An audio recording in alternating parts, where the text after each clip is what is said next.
Importante kada taon chine-check natin kung magkano ba ang naiipon natin. Dito sa sample natin makikita natin kung gaano nga ba tayo kadisiplina sa pag-manage ng ating income. Halimbawa, 10 years ka na nagtatrabaho at sa 10 taon na nagtatrabaho ka, on the average, ang kinikita mo nasa 300,000 per year. 10 times 300,000, ang total na kinita mo nasa 3 million na pala.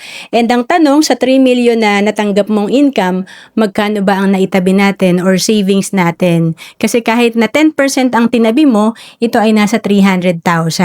Sabi nga, it's not what you earn that counts. Hindi yan sa palakihan ng income, nasa disiplina. It's what you keep.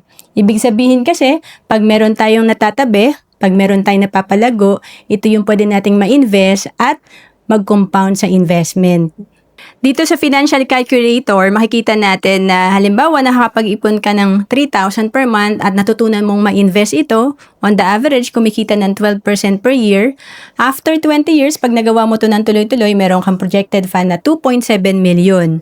Paano pa pag mas malaki ang kaya nating ipunin kasi mas malaki yung income natin?